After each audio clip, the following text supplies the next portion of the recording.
تو ایسا حج بھی قابل قبول نہیں. اسی لیے ہم دیکھتے ہیں کہ رسول اللہ صلی اللہ علیہ وسلم نے حج کے موقع پر جو نیت کی تو اس وقت جو الفاظ تھے آپ کے وہ کیا تھے؟ اللہم حجۃ لا ریاء فیہا ولا سمعہ. یا اللہ میں ایسا حج کرتا ہوں کہ جس میں نہ کوئی دکھاوا ہے اور نہ شہرت کی طلب ہے. اسی طرح وہ صدقہ خیرات بھی قابل قبول نہیں اور اس پر انسان کو آخرت میں کوئی بھی جزا نہیں ملے گی جو محض دکھاوے کے لیے ہو، لوگوں میں سخی مشہور ہونے کے لیے اور یہ کہلانے کے لیے کہ فلاں شخص بہت بڑے دل کا ہے، بہت خرچ کرتا ہے، یعنی لوگوں کی واہ واہ لینے کے لیے. اگر کوئی شخص مال خرچ کرتا ہے تو ایسا مال خرچ کرنا اس کے لیے فائدے کی بجائے الٹا نقصان دہ ہوگا.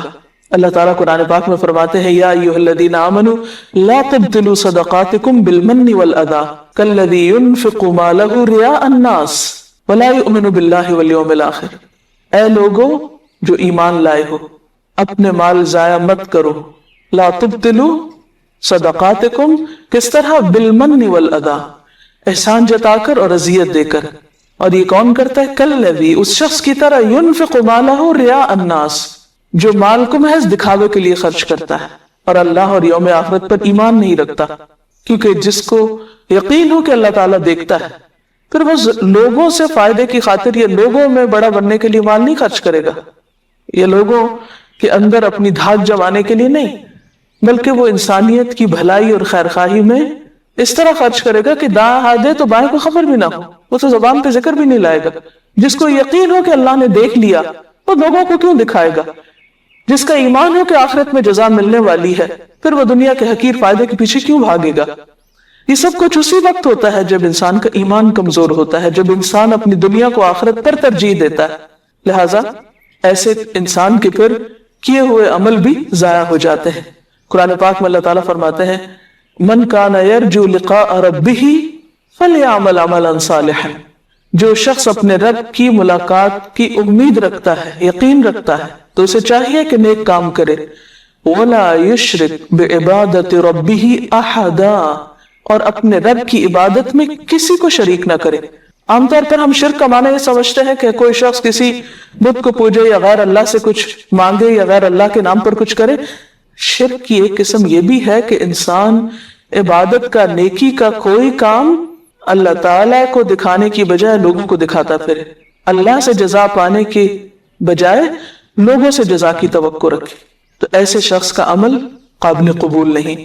اسی طرح عموماً زندگی کے اور بہت سے کاموں میں دکھاوا ہوتا ہے. مثلا بہت سے لوگ بہت پڑھتے لکھتے اس لیے کہ لوگ ان کو عالم کہیں، لوگوں میں علامہ مشہور ہوں یا ان کے نام کے ساتھ بڑے بڑے ٹائٹل لگیں یا لوگوں میں ان کے علم کی دھاک بیٹھ جائے. تو اس کے بارے میں بھی وارننگ دی گئی کہ جو شخص ایسے علم میں سے کچھ سیکھتا ہے کہ جس کے ذریعے اللہ کی رضا چاہی جاتی ہے، اگر وہ اس کے ذریعے دنیا کو مقصد بناتا ہے تو قیامت کے دن جنت کی خوشبو بھی نہ پا سکے گا. یعنی ایسے شخص کا پھر آخرت میں کوئی حصہ نہ ہوگا کہ جس علم سے اللہ کی رضا مطلوب تھی اس علم سے اس نے لوگوں کی نگاہ میں اہم بننا چاہا اور لوگوں سے اس کا صلہ چاہا.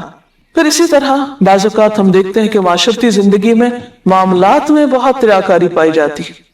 جب کوئی شخص ہمارے سامنے ہوتا ہے تو ہم اس کی خوب خوش آمد کرتے ہیں، بہت اچھی طرح پیش آئیں گے، بہت پولائٹلی، بہت مسکرا کے بہت اچھی طرح معاملہ کریں گے، اور جو ہی وہ پلٹے گا تو فوراً اس کی غیبت شروع کر دیں گے.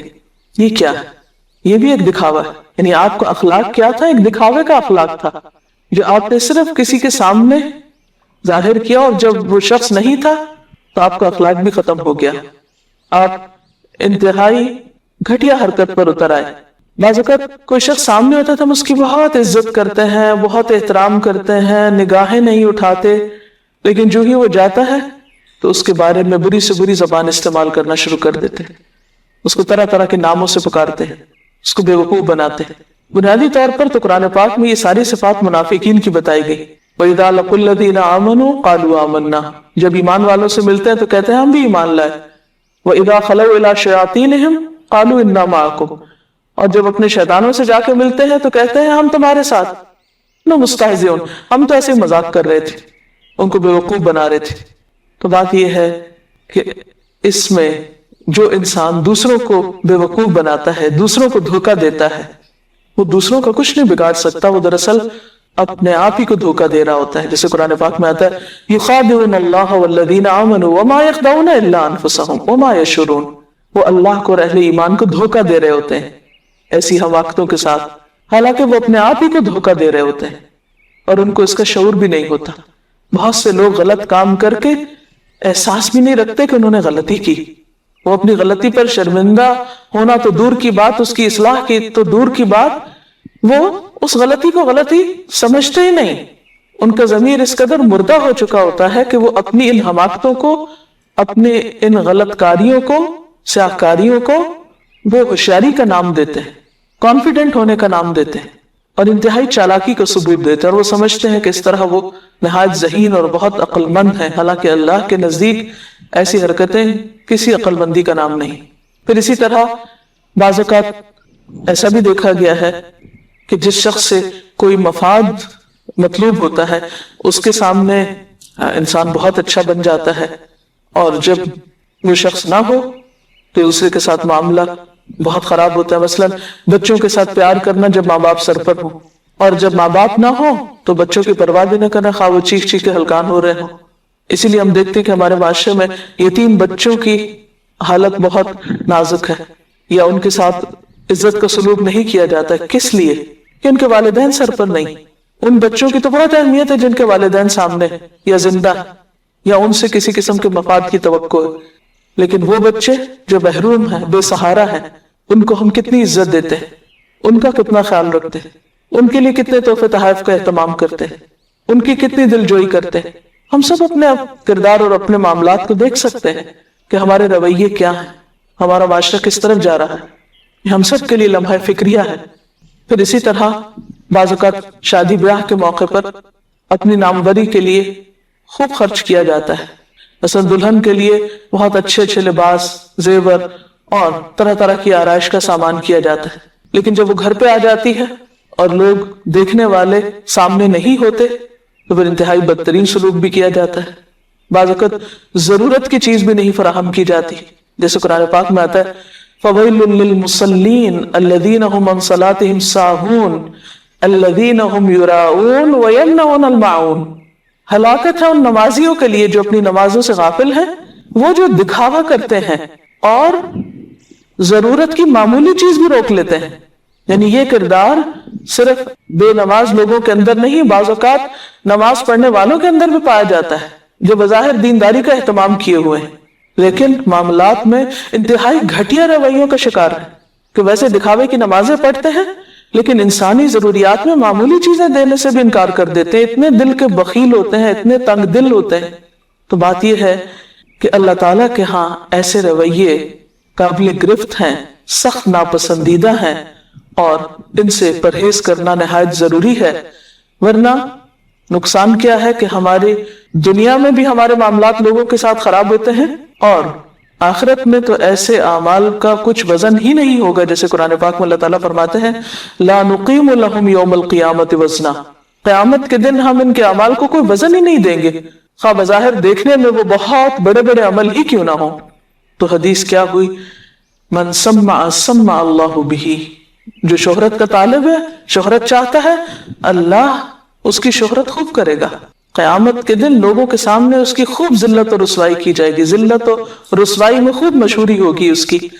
اور جو دکھاوا کرے گا اس کی بدنیتی اور اس کے سیاہکاری اور اندر کا سیاہ دل لوگوں کے سامنے لا کے رکھا جائے گا کہ یہ ہے وہ شخص جو بظاہر بہت خوبصورت عمل کر رہا تھا لیکن اندر سے یہ ایسا تھا. تو چونکہ اللہ تعالیٰ ہمارے دلوں کو دیکھتا ہے، وہ ان کا جائزہ لیتا ہے، تو جو کچھ ہمارے دل کے اندر ہے وہی دراصل عمل کی بنیاد ہے اور وہی سامنے آنے والا ہے. اس سلسلے میں اگر آپ کے ذہن میں کوئی سوال ہو یا مزید آپ کوئی وضاحت کرنا چاہتے ہوں تو آپ کر سکتے. ڈاکٹر ہاشمی، اس بات پر روشنی ڈالیے کہ انسان کے اندر اپنی شہرت اور ناموری کا ایک شوق موجود ہوتا ہے. وہ چاہتا ہے کہ جو کچھ وہ اچھا کام کرے وہ لوگوں کو پتہ چلے، لوگ اسے اپریشیٹ کریں، اس کی ایکنالجمنٹ ہو. تو اس بارے میں آپ کیا کہتی ہیں کہ کیا انسان اپنی اس خواہش کو دبائے یا یہ ایک نیچرل اس کی فطرت میں موجود ہے، یا مشہور ہونے کی خواہش اس کی فطرت میں موجود ہے؟ بنیادی طور پر یہاں یہ نہیں کہا جا رہا کہ انسان کسی اچھے عمل کی جزا کی توقع نہ رکھے یا اس کے اندر کا جو اچھا بننے کا یا اچھا نظر آنے کا شوق ہے وہ دبا دیا جائے. اس حدیث کا مفہوم یہ ہے کہ انسان جب کوئی خیر اور بھلائی کا کام کرے تو اس کے نتیجے میں جو کریڈٹ ہے وہ خود کو نہ دے، بلکہ جس نے ہمیں یہ ساری نعمتیں دی ہیں یعنی اللہ سبحانہ و تعالی، اسی کی رضا کے لیے سب اچھے کام ہوں. کیونکہ جتنی بھی ہماری عبادات ہیں بنیادی طور پر عبادت کی غرض کیا ہے؟ یعنی اس کے ذریعے خود نمائی کا شوق پورا کرنا یا اللہ تعالیٰ کی نعمتوں کا شکر ادا کرنا، اللہ کا شکر ادا کرنا. تو پھر ہمارے دل کے اندر بھی یہ کیفیت ہونی چاہیے، نہ کہ اس کے نتیجے میں ہم خود کو بڑا منوائیں. پھر اسی طرح بندوں کی جب ہم خدمت کرتے ہیں یا بندوں کی ہم مدد کرتے ہیں تو اس میں بھی ہم کیا احساس ان کو دلا رہے ہوتے ہیں کہ ہم تمہارے فائدے میں یہ کام کر رہے تھے. اور اگر ہمارے دل کے اندر خود نمائی ہے یا خود کو بڑا کرنا ہے تو یہ موقع اور یہ مقام خود کو منوانے کا نہیں بلکہ دوسرے کی بھلائی کرنے کا ہے. جہاں تک انسان کے اندر یہ شوق ہے کہ وہ اچھے کاموں میں آگے بڑھے یا اس کی خیر اور بھلائی کو تسلیم کیا جائے تو یہ ایک فطری سی بات ہے اور ایک انڈرسٹوڈ بات ہے کہ جب ایک انسان اچھے کام کرے گا تو اس کے اپنے ضمیر اور اس کے دل کے اندر ایک سیٹسفیکشن ہوگی. وہ سیٹسفیکشن ضروری نہیں کہ لوگوں کی تعریف کے نتیجے میں ہی آئے، وہ ایک اطمینان قلب خود بخود پیدا ہوگا اور وہ زیادہ اہم ہے بنسبت اس کے کہ انسان کی نگاہیں اور کان محض لوگوں کی طرف لگے رہیں اور انسان اپنے عمل کو لوگوں کا تابع بنا لے کہ اگر وہ تعریف کرے تو پھر انسان اچھے کام کرے، اگر وہ تعریف کرنے والے نہ ہو تو انسان نیکی کے کام ختم کر کے رکھ دے. کیونکہ یہ مضبوط بنیاد نہیں کسی بھی اچھے کام کرنے کی. کیونکہ بہت سے مواقع ایسے ہوتے ہیں جب ہماری کوئی تعریف کرنے والا نہیں ہوتا لیکن کسی بھی اچھے کام کی ضرورت بہت زیادہ ہوتی.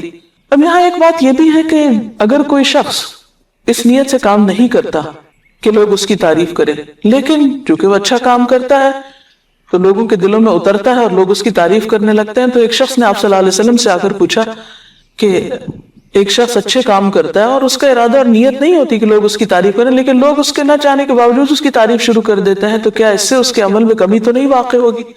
تو آپ نے فرمایا نہیں، تل کا بشرا عاجلہ، یہ جلد ملنے والی خوشخبری یعنی عمل کی قبولیت کی علامت ہے.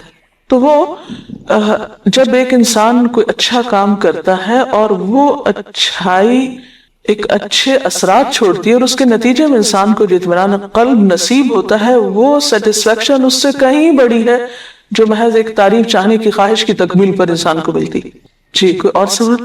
جی میں آپ سے یہ پوچھنا چاہوں گی کہ نیت ایک ایسا عمل ہے کہ جو مرتے دم تک جس کا درست ہونا ضروری ہے، تو اس کے لیے انسان مسلسل وہ کون سے عمل اختیار کرے کہ جس کی وجہ سے انسان کی نیت درست رہے آخر وقت تک؟ آپ کا سوال بہت اچھا تھا کہ انسان کا چونکہ دل بدلتا رہتا ہے اور زندگی کے آخری لمحے تک انسان مسلسل جد و جہد اور کوشش میں ہوتا ہے، تو وہ کیا طریقہ ہو کہ جس سے انسان اپنی نیت پر قابو رکھے اور اس کو بھٹکنے یا بدلنے سے روک سکے.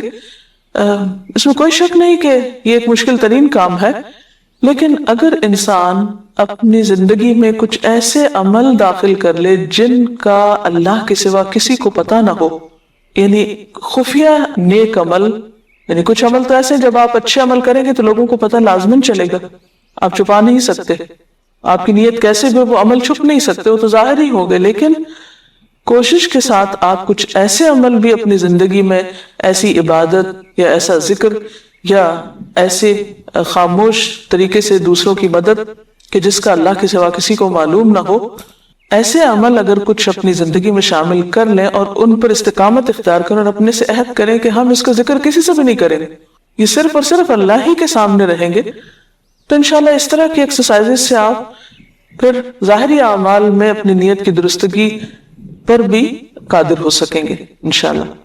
Why is it that within Islam showing off is not favored or it's detested?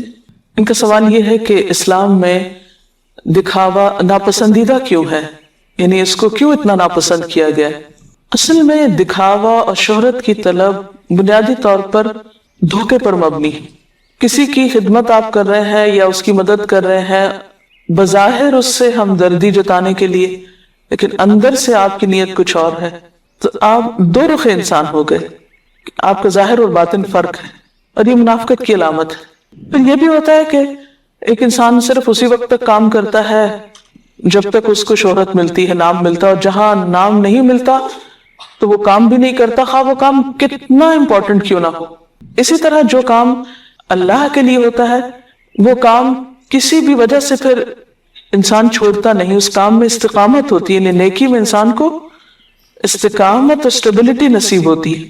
پھر اسی طرح یہ ہے کہ جب ہم لوگوں سے توقعات رکھ کے کوئی کام کرتے ہیں اور لوگ ہماری توقعات پہ پورا نہیں اترتے، مطلب جس درجے کی شہرت یا جس درجے کے صلے کی ہم نے توقع رکھی وہ ہمیں نہیں ملی، تو آئندہ کے لیے ہم وہ کام نہیں کریں گے، یا پھر یہ کہ مایوسی اور نا امیدی کا شکار ہوں گے، اور اس کا ایک نیگیٹو اثر یا ایک منفی اثر خود ہمارے دل پہ پڑے گا۔